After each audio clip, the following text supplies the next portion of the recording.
чест ми денеска имаме големо задоволство да разговараме со нашиот долгогодишен пријател, директор на една од нашите фирми, да поразговараме за историјатот на самата фирма, како директор на фирмата, во исто време историјатот на градот Делчево, како и на кој начин го преживува тој период како млад човек. Молам да се представите, која година сте родени, каде сте родени и вашиот период на школување. Најпрво благодарам на поканата и баш ми е пријатно што ќе имаме прилика малку да поразговараме на тие теми, пошто изгледа некои нарошен млади генерации веќе и заборавиле кои све фирми постоеше во општина Делчево, рачунајќи ја заедничка општина со Македонска Каменица, и е добра прилика да остане трага од овие настани, пошто во последно време кај младите гледам дека мислат дека старите генерации имале единствена улога да прават или кладилници, или обложувалници, или автоперални, што е тоа далеко од вистина. Најпрво се представам, јас сум Осиј Илиевски, роден во Делчево, татко живеел мајка Десанка, со семејство Даница и Марија и Десанка, кои се веќе завршени фамилијарни. Роден сум тука во Делчево и школувањето во гимназија Методиевски Брицо, солиден ученик, не одличен, солиден. И благодарен сум на што има таа прилика да видам еден од многуте ученици во Методиевски Брицо кои дадоа прекрасни кадри, прекрасни луѓе во сите сфери. Потоа завршив на природно-математичкиот факултет применета хемија Во Скопје. во Скопје, да, во Скопје, каде имаш прилика да стварно едно добро школување, имаме прекрасни професори, наука која е благородна, која е напредна, која е за идните генерации е неопходна. Некој се сега малку само да се чудам како мислат да спојат со други науки нешто што е изузетно важно уопште за целото действие на системот на државата, и како индустрија, и како грана, и како медицина, и така натаму. Значи, после завршувањето на факултетот, се вратив тука во Делчево, меѓувреме се оженив, и доста ме луѓе прашувааше зошто се вратив тука, зошто не отидов во Скопје, во некои други места. И мој одговор беше следното: не само што сум роден во Делчево, не само ја, него и од околните места кои гравитираат село, тука останавме затоа што Делчево беше веќе место кое беше интересно да се живее. Веќе се стварааше установи, фирми кои имаше потреба од учен кадар, кои имаше потреба од луѓе кои ќе ни беше гордост да бидеме заедно на ресторан, другарска вечер, на стадион, да гледаме фудбал. Значи, не беше една типична рурална паланка, дека има само некои производни работи. Него имаше вече, се створи интелектуална база и беше многу симпатично тука да се живее и немахме никаква потреба. Мојата сопруга е студечанка, нити таа па некојаш имала желба да иде ни тамо, нити па за Скопје. А со ми има можност. Значи да се разбереме, со ми има можност, мои колеги од овој факултет X отидоа во Скопје, Охрис тогаш постоеше, алколи, што ти там, него тук ми беше добро. Значи, многу е битно зашто се завршените студенти се вративме тука. Затоа што не беше лошо. Имаше потреба, веќе се створеше една индустрија, еден залет за потреба на стручни свет, каде што може да се запосли. Значи, зашто тоа викам? Ето, затоа што многу заборавија дека, барем за кај нас во Делчево, заборавија дека ние имаме околу 5,5 до 6,000 запослени во индустријата. Значи, имахме ние фирми од типот, да кажеме, Санданска, од 270 човек, имаше над 50 души со високо образование. Фротирки имаше над околу 50. Ние имахме 16-20 со као Гобленка со високо и вишо. Да не правиме муавет, Гранит, 11 градилиште, Југотутун, тогаш Југотутун се више, после друго име таму, Савија, тоа не е. Партизанка, значи имаше и луѓето се запослуваше со високо образование. Друго, гимназијата почна да се шири, се отворија можности за локами, суди, доктори, се направи со време веќе здравствен дом, дека имаше потреба од 5-60 лекари. Значи не беше некој промашај да живееш тука. И се створија тие услови и така заживеавме. Моето прво работно место ми беше во Гобленка и еве да кажам нешто и за Гобленка. Значи јас сум таму од 79-та. 79-та година. Значи одмах го завршам, после одам војска, се враќам и тоа е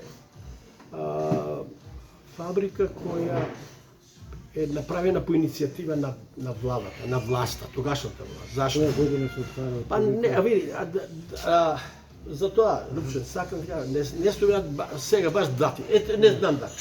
Главно има негде историјат, а тие прво почнуваат во Карши ова новата пекара Фурна што е таму ова. После по иницијатива на тогашното раководство со Славија, мислам на Танасовскиот началник, се одделува дел од земјиштето на Фротирка и се дава на Гобленка за да почне во индустријскиот дел, да се разбереме. Тој дел се индустријски дел. Сега почнува нешто продавници локали, не е баш најсрекна варијанта, него и се дава шанса и на Гобленка со тогашното раководство. Ја се менува, значи тогаш Савица Гогучевска, Лупчо Лазарев, имаш Игнат, јас, значи, персоните у дадено случај секој си носи свој белег. Али не е фундаментално, не е најважно. Значи, важно е дека секој со својата можност и ентузијазам е допринел за да... Што беше главното производство? Главно производство на теписи, рачно-сваровани теписи и амболии. Со тоа што дел тогаш биле производство тука, дел во предилници имала некаква во село Габрово и после тоа се прибира све на исто место. И сега, да се разбереме, нашата фабрика била малку посиромашна. Значи, ние сме секојаш имали малку сме каскале со напредок. Прво, као грана таа не е баш пропулзивна, например, тоа не е фротир, не е кошула, не е детски веш или што ти знам, него тепих строго наменен за куќи, скап тепих и така си го пробиваше својот пат. После пазарите беа традиционално, после на тоа пак изнародна, тоа е многу важно за не само за нашата фабрика, но и за другите, нарочно текстил. Беше скоро исклучиво во бивша Југославија, тогашна со 23-24 милиона становника и овој дел, ние не бевме само да се разбереме, имаше такви слични погони во Берово, имаше Пешчево, имаше Крива Паланка, имаше Кратово, еден дел во Ресен, за емболи имаше Битола Текс, имаше Крушево, имаше така да. Тој дел зборуваме за волнарски дел. Значи ние беме волнарски дел. Партизанка, тие фротирка, тие беа памучари, ние беме во тој дел. И сега, каде го пласиравме? Го пласиравме во големите центри, пошто види, тој е артикал кој не може да го абсорбира секој. Значи треба да има, за да го купиш тепих, треба да имаш слободни пари и го купиш тепих. И да имаш некоја традиција. И тоа обично беа градови од типот на Белград, Загреб, наошто Сарајево, Босна, Бања Лука, Тузла, што ти знам. И тоа се поленка ширеше. И сега ова ширење на пазаро донесе нови потреби од реконструкција на фабрика. И број на вработени, се разбереме, ние, значи, ја веќе бех за околу 300 и нешто беа запослени и додавме до максимум до 650 вработени. Што во Делчо, во Македонска каменица 175 човека, 45 во село Разловци, 12 или 13 беа во Истерни кои Валевичари. Главно беа сите пријавени, зимаа плати сега. Ја не, случајно не ми е... Како платите се движеа? Платите беа солидни, малку послаби, да кажем, од просек кој што имаше, например, не беме во иста општина со рудници за олово и цинк саса, немаше шанси да бидеме ние во нивниот просек. Него во текстилот се движевме солидно, нешто малку послабо некои месеци од фрутирка, главно ја теравме. Тогаш немаше таа мода на непријавени работи, него сите кои беа на работа, фино лепо се беа пријавени. Сега, некои со помалени, некои со поголеми пензии, главно еве некои стигнаа се до пензија. Пријавувавме овој, како се вика, бенефициран стаж на ткачи, на фарбари, тие работи и така. Сега, тука се клучен момент. Клучен момент е периодот после 80 години. Периодот после 80 години беше права експлозија на развој на фабриките, на во текстилот, во таа грана. Имаше во времето на Анте Марковиќ, да се разбереме, најдобро време уопште, барем за моето, јас сум сега 70 години, значи тогаш беше срамота да не се трудиш да инвестираш во нешто ново. Беше срамота, значи самите околината не налагаше да мора нешто да ствараш. И тогаш ние проширивме дело помалку, едно време немавме доволно простории. Значи веќе беа отворени Македонска каменица, посебно патување во Хановер на саем, најголем саем, светски саем за теписи, и видовме дека ова полека мора да се намала ова производство на теписи, да одиме во други сфери. И ние тогаш, на база на тие сознанија, со тогашниот технички директор Мирко Димитровски и комисијарен директор Лјупчо Атанасовски, бевме неколку дена и видовме дека нешто мора да менјаме. Мора да менјаме нешто. И тогаш му уведовме потребата за рачно тафтиран тафтинг, после друг производ, ова сега што опрека флеки, ама тогаш као на поголеми простирки, и берберино, тоа е артикал кој го откаат овие северните земји од афричкиот континент.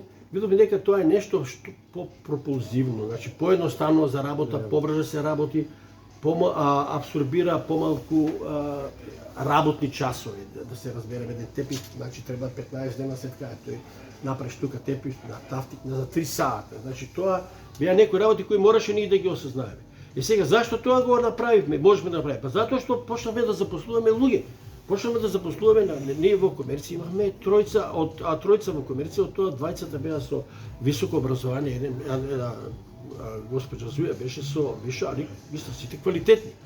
А во инженерскиот дел погоните ни ги водеа инженери, да се разбереме. И немавме инженер за тафтик и го тогаш тука завршен Лјупчо, не знам како се викаше, прекрасен дечко. Беше на обука со цела екипа во Дијана Стара Пазова и тука го оформиме погонот. Тогаш немавме шанси за нова зграда, се пријавивме на оглас за купување на овој погон што е тука одма до реката Бреганица до новиот мост. Го зеловме и направивме чудо од ова, си го продолживме животот на... Како беше комуникацијата на соработката со фирмите со кои се работувате во бивша Југославија? Како беше нивниот прием со вас? Добро, тоа е малку сега, време се веќе, да се разбереме. Денес е народот уопште се посебичен, по намќорез да не кажа. Само да ти, еве еден пример. Ја спомнав Дијана Стара Пазова, тоа е стара фабрика за производство на теписи. Тие не само што ни овозможија во нивните простории да обучуваме од инженери, ткајачи до мајстор, него тие ни ги монтираа, ни набавија машини, ни монтираа машините. Значи, ние станавме, просто сежам кој ми падне на памет, ние станавме блиски пријатели, а ние продаваме во исти салони, да кажеме во Југоекспорт, ние беме конкуренција, али секој си по своје пат, али беме луѓе. Имахме и чак на сајмот пред малку го спомнав во Хановер, тие имаше штанд. Тоа е скапо, да се разбереме, секој ќе било скапо и сега е скапо. И тие ни остави еден дел од сајмо да изложиме наши теписи. Замисли, ние во Хановер имавме на база на пријателство на фирма од Србија, имавме наши производи, ние можеме да ги презентираме. И тогаш фактички добро што отидовме, па видовме дека да, добри се наши теписи, ама за нашите погледи, ама народот веќе тражи нешто друго, не е тоа баш, значи мора да се менјаш. Сега, тука во тој период имаш и друга, например, на мен најголеми пријатели ми беа директорите на Илиденка Крушеви, на Михајло Хаджистери од Битотекс, а ние правевме сите јамболи. Али ние се собиравме, де овде, да се собиравме, ни другорував. За тука може само да ти кажам, ето, например, колку далеко по-беме по-блиски, по-субтилни. Например, ние имавме, како фабрика, немавме парно. Пред да имаме парно, се греевме на ковтори. Имаме 36 или 46, тие кои ги палеаш, може живи се веќе знаат. И имахме проблем, сем за грејање, имахме технолошки проблем, веќе имахме поголемо производство. Имаме веќе производство, значи ние за 3 дена помахме еден камион јамболи. Имавме некаде над 1500 до 2000 квадрата имавме теписли. И тоа зимно време се тешко сушеше. И што испадна? Фртирка, како постар комшија, тука мора да спада веќе покојниот директор Јован Попов, прекрасен човек, меѓу најголемите директори што Делчево ги имало. Има уште неколку, али тоа ако доја ред после.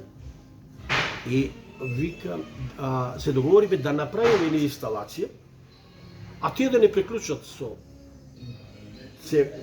довод и да не снабдуваат, да луѓето се греат, едноставно да останат живи. Види се, значи, тоа никогаш за едни беше, за моите вработени викаше дека, многу им даваме пари, ги грееме, што не беше така. На Јован Попов му беа кажува да неговите, џабе ги грееме, ништо не дава пари. Значи, на народ се тешко погодува. И после известно време се договориме така, вика, на активна грејна сезона, вика Орсе, од другата есен трави си чај. Што беше многу коректно, немаше никакви дилеми за не. Тогаш немаше тие баш типични мерачи на пара, калориметри, тие там немаше ли, на база некои проценти нашите технички лица. И одговорот беше дали соработуваме, па соработувавме, како не сме соработували. Просто имаше и на друг план, на финансов план. Нарочно кога доеше пред празники тоа. Ние сме си позајмували пари од фирма на фирма. Значи јас сум позајмувал, татко ти беше директор, например, во Југотуту. Идам, чешкилија, немам пари, добро, колку ти треба? То, ги вратиме. Камати, поима не, вајда сме давали или не сме давали. Но се помага. За сасата не сакам да правам ове, значи тие беа далеко помогни. Имала е соработка, осо живее. Сакам да го поврзам за тој временски период на професионалното работење со обичниот живот. Граѓанскиот живот во Делчево. Гледам дека постојано комуникацијата е била на сосема друг начин од колку денешното време. Како млад човек во тогашно време, како градот живееше, како се однесувате со пријателите, со професионалниот однос. Како Види, стварно шедаш благодарен што ми поканевте, и вие и новинарот, Валери, мисля. Добро е да остане трага. Па како, соработувавме. Да се друживме, например, немаш толку ресторанти, али имаше другарски вечери кои беа изуzetно посетени и весели. И корза. И да ти кажам право, имах ја добро друштво. Сите беа различни категории на запослени. Кој во продавница, кој там, главно сите бевме солидно облечени, солидно си пиневме, солидно си јапневме, значи не беше лошо. На излети не сакаме да правиме. Значи се дружевме, обично беше гола, покрај брегалница, горе сега дека е стадионот, тогаш го викаме џунгла. И значи се дружевме, имаше комуникации. Не полоше патиштата беа, тоаш не се баш многу одеше према Бугарија, према тие, не се одеше тамо, него во овој дел имаме екскурзии, имаме тие работи. И што не беше лошо. И сега имаше друго. На претходното праше, како се договаравме? Се договаравме, ние имаме тогаш еден единствен, во тој дел на Источна Македонија, најдобар хотел беше Хотел Македонија. Вечно време тамо, крајните маси беа се за гости од филми. Дали Кожара, Мабаврица, дали Гобленка, дали Фротирка, дали Технозавод, дали Југотуту. И обично седевме, дојдат некои од Словенија, дојдат од Хрватска, ајде, направиме заедничка трапеза. Обично, барем ја так, повеќе од половина да работам и завршил во кафана. Така барем ме бие и може некој лош глас, ама јас сум па и горд на тоа. И се дружевме ние едноставно и така ги проширувавме работа. Ние со Фрутирка имавме заеднички пријатели, но например од Косовка имаше тие, не беше најбеше нормално да при крајот на разговорите ме уклучат и мене, моја технички, моја коалицијане, седевме заедно се договаравме и се доста работи правиаше на тој начин. Па еве да ти кажам, например, пошто за тие сајмови, текстил, кој се бави со текстил, ако оди на сајм, поано да не се вади, да земе лопата и да рине песок. Значи, од тој никош нема да биде текстилен. Например, ние со Фрутирка имаме заеднички штанд на Загребшки велесајм. Зашто? Беше скап. А ништо не ни сметаше да ставиме две маси, едната таа, истите луѓе беа. Значи, доаѓа Атис Белград, доаѓа робни куќи из Загреб, доаѓа тие се, он купува и нас, ни нема што да криме еден од друг. Сега искрено да ти кажам, малку почудни, гледам комши со комши фабрики, а нарочно ако си иста бранжа ти, огради ставени, тие како беа камери, кучиња, тоа бе. Па имаме врата меѓу нас и Фрутирка. Сега има 3 метра ограда, тоа човек не ми е јасно што се дешава. Имаме ограда, пошто беше глупо да бикува, кој кога дојде, сега бил кај нас, дојде во Белград, така ќе оди во Фрутирка. Добро, и сега мора да се качи у кола, да иде таму, а он имаше 2 степени, како спавно. Значи, се дружиме, немаше што да крием. Сега са пусти камери, пресоблачат, лични карти, фаци, маци, шишир не може да ставиш. И тоа ти. И така, значи имаше живот. Има и други некои настави. Значи, мене е крио добро што имате таа тема. Нека остана траги. Може ја ќе кажам нешто и повеќе, може нешто и повеќе што не треба иште, али има некои работи кои, например, денеска поленка се забораваат. Например, ние забораваме дека имаме фирма Полет Делчево која имаше над 200 возила. Ние како студенти сме се возели со автобуси на градски сообраќајки Делчево. Па комуницираше кога дојдеше од тука, па кои се ученици до Разловца, до Истевни, отоа тие се сите однесеш. Ние сме 68 година со покојните сега веќе учители Драги, учители Бранко Јосифовски, Попчев, Поликовно. Значи, ние 68 сме били низ Југославија со автобуси од Делчево, се разбереме. А и ваде са и пред тоа били, ама ја никош нема да забора дека со овие два автобуси делчевски шофери. Сега луѓе, децата знаат дека ваде што никош не имава автобус. Никој кој ќе ги потсети дека еви таа бензинска пумпа, гледам колку днес е таму се згради, хоштапери какви сакаш.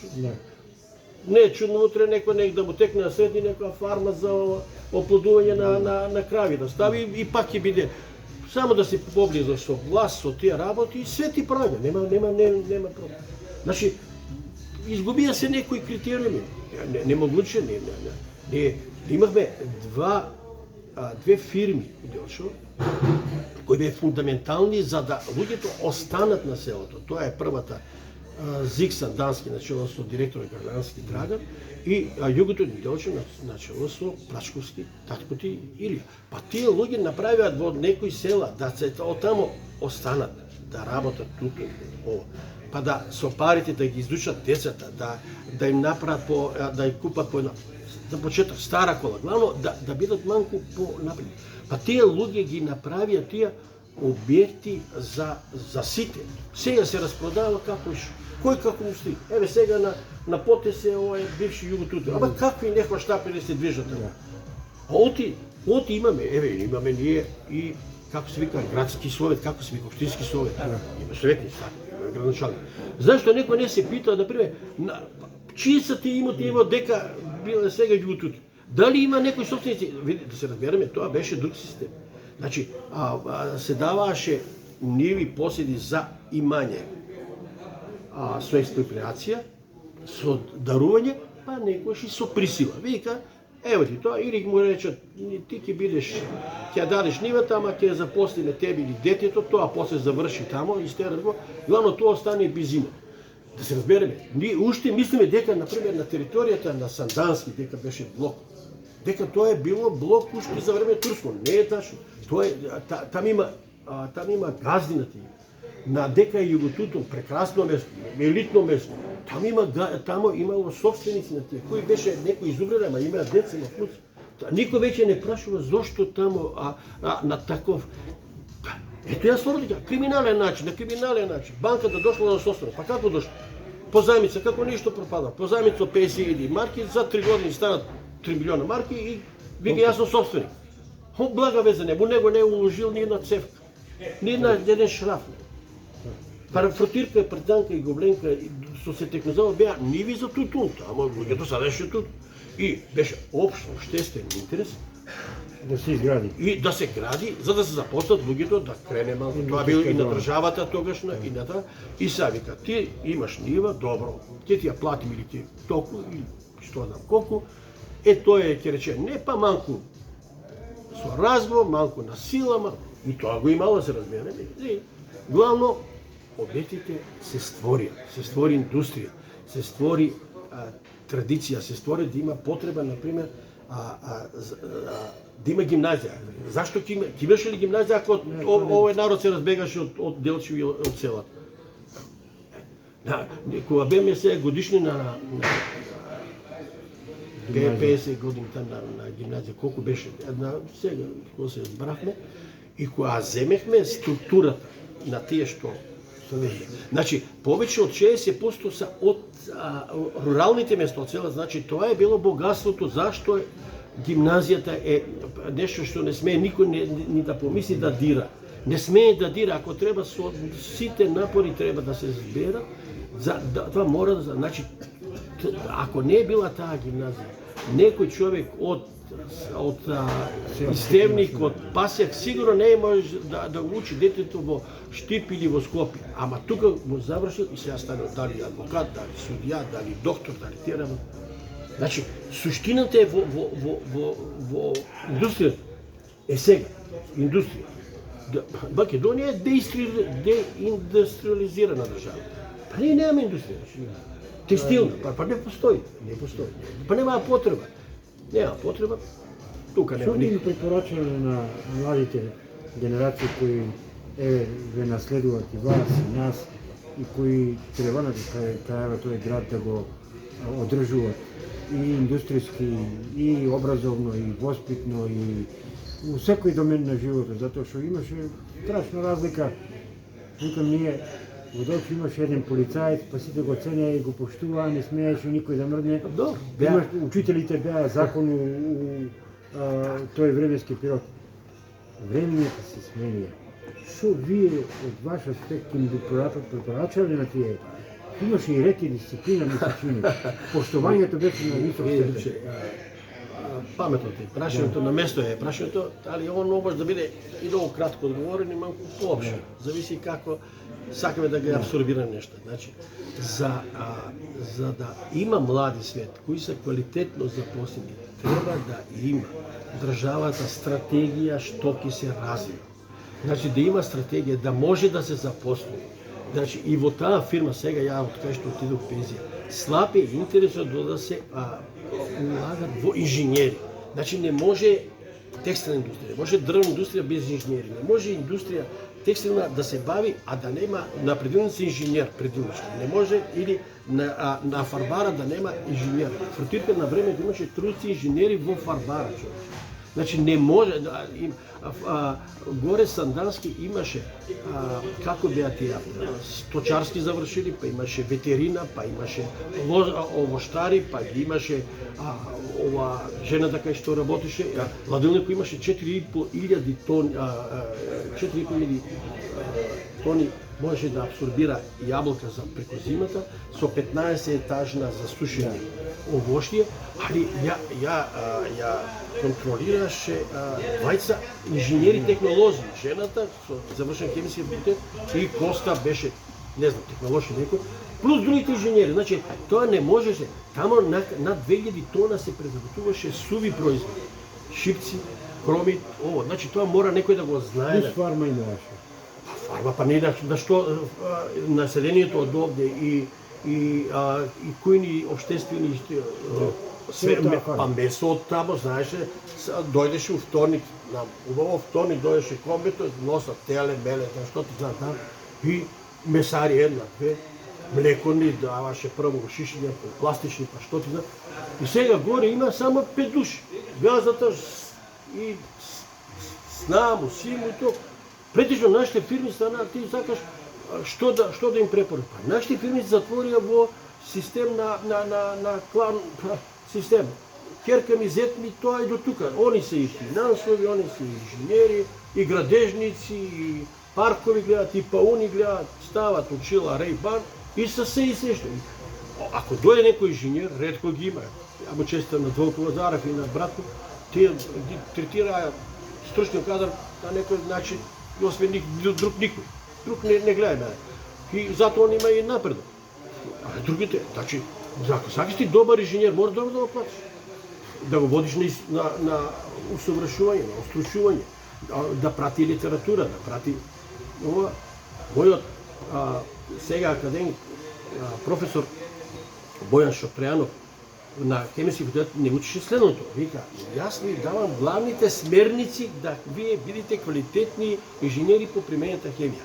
А да, ако работиш во алкоолит, ќе се устручуваш, пошто си ти поспособен од некој кој завршил филозофски факултет, да научиш тематиката за алкоолит, ти ќе одиш во некој рударски институт, ти ќе одиш во некоја рафинерија и ќе се устручуваш, али вашата предност е тоа што се завршили таква школа.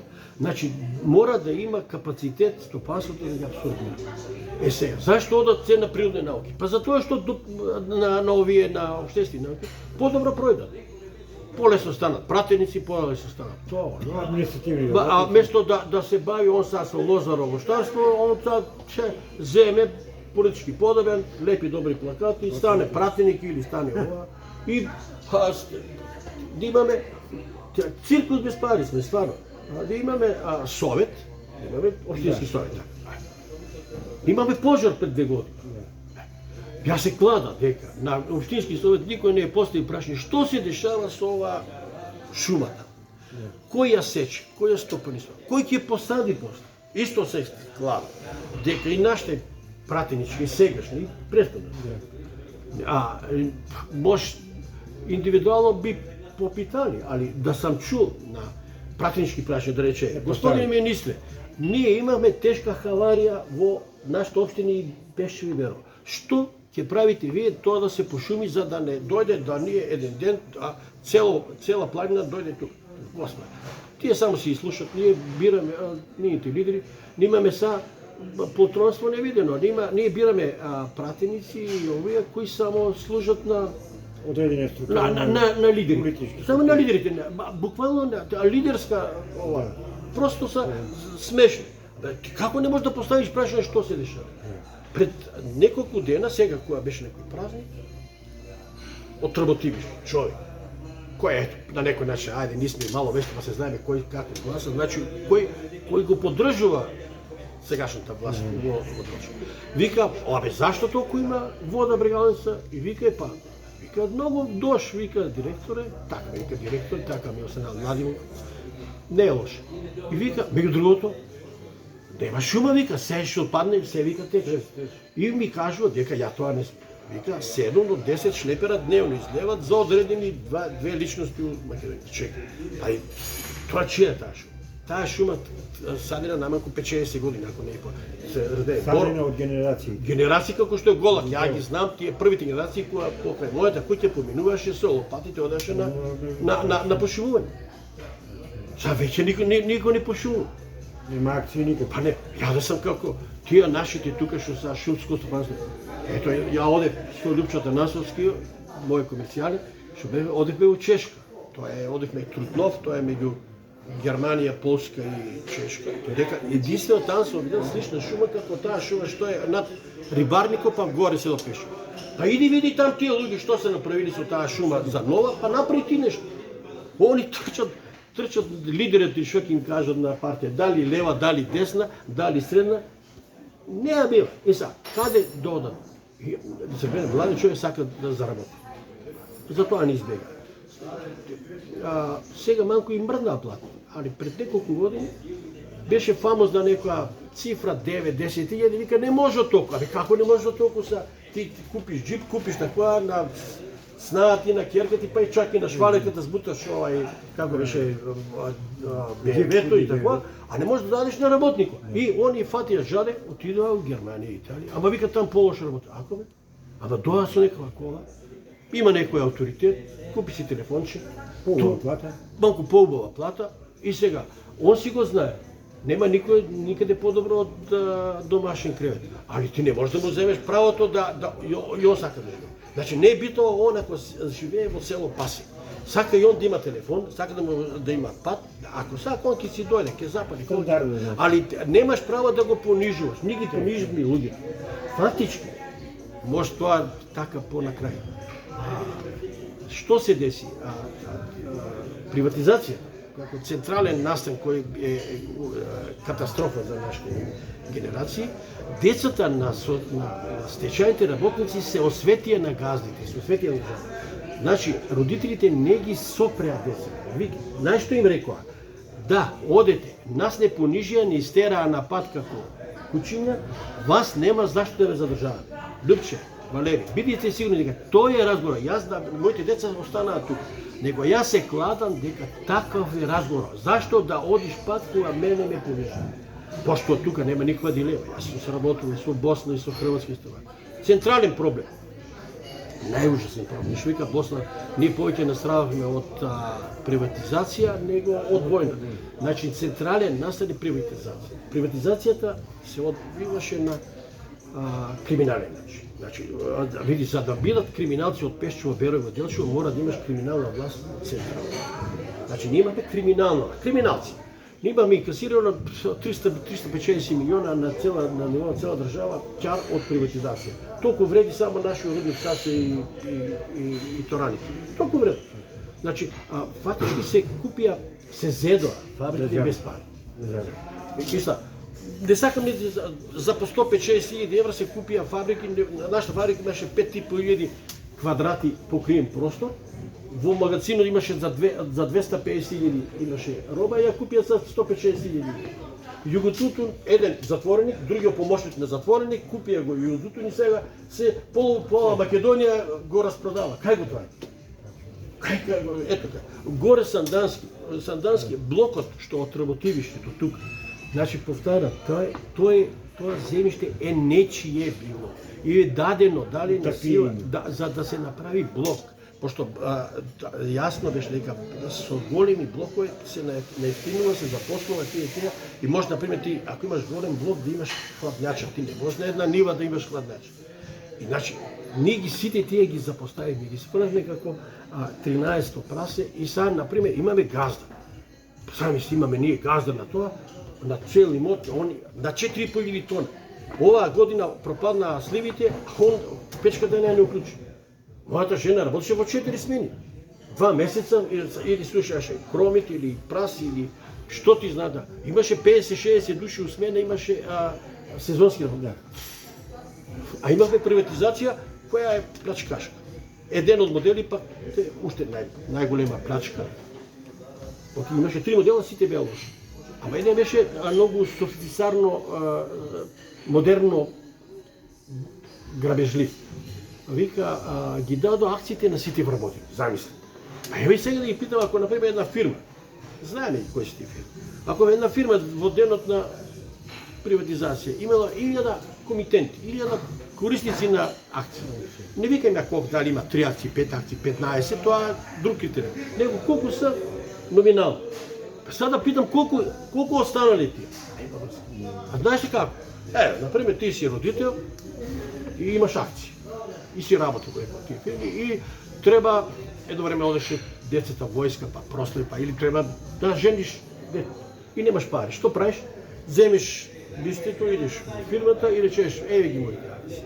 И он ти рече да, али тие акции ти вредат толку пари. Коми си тука? Од денеска ти веќе не си акционер, него акционер е X7. И така се огромни комплекси станаа приватни без ни еден динар уложи. Значи нема уложено ни еден динар. И сега, кајде да се запосла? Па треба да структурите структурите. Значи имаме Министерство за земеделие, Министерство за стопанство, значи треба да каже како што викаше покојниот председател Киро Дворов, ова така не може. Значи треба некој да каже, ова така не може. Не може, значи секоја будала сандан се да го распродава. Нема право. Не е него. Не само сандан. Ама ја го кажам, а каква сите? Ние имахме систем во Србена, не тоа само Македонија или Делшо, а тоа секаде там пропадна. Едино словенците беа помудри, они до пред 2 години мислево дали уште не е ова за скење, како се вика. Да. А уште беше државна компанија, како се викаше? Елан беше државна компанија. Лашко пиво пред 2 години ја приватизира. А кај нас беше моделот 60 дена. Ако во рок на 60 дена, например, да си купувал кисела вода и не си ја платил за 60 дена, он имаше право да ти покрене стечај. И идеше стечај. А нас не, тоа е друга тема. Централна работа пред приватизацијата беше што? Беше што почна војната во Босна и распадот на Југославија, ние фактички изгубихме пазари. Нашите фирми, почвајќи и Гобленка, и Фатирка, и Спајсаса, после и тие, влегоа во приватизација во распаднала система, немаше кондиција, немаше финансна. Значи ние беме истрошени, ние купувавме, швецувавме гориво од Бугарија. Предното од Грција одеше преку Бугарија, преку посредници. Значи ние беме како држава, вие не задали се сеќават, беме блокирани од Грците и од тоа. Ние имавме систем на пропулзивност на камионите према Хрватска, Босна, одевме во комора, вадевме листа А, листа Б, листа С. На тој даде што? Затворени граници. Па затворени граници. И ние у тој момент, кога беа затворени граници, ние влековме во приватизација со фантастичен закон Хоштапјовски, кој го нема никаде во свет. Вика за 60 дена наши граници се затворени, он не ти пита како преживева. Он вика 60 дена си бил блокиран, мора да одиш у стечај. Добро стечај. И што? Значи додека работниците, па и раководството, кој се ја укушува, сме мислили како да останеме, како да обстанеме, како да се прехраниме, некоја структура видите, тоа е добро координирано, тоа не е случајно. Некоја структура беше мислила кој што ќе земе. Од јас случајно, кога беше екот на приватизација на нашата фирма, дојдов до некој податок и се денеска фрапиран. Дека фактички сите стечени суди имаше листи на стечени управители доставени од енти кој. А знае се кој енти, не е некој кој е на трактор, него или градоначалник или пратеник. Значи он вика, општина Делчево ќе ги има тие стечени управители. Општина Кочни тие. Толку он стечениот судија беше затекнат со готови решенија.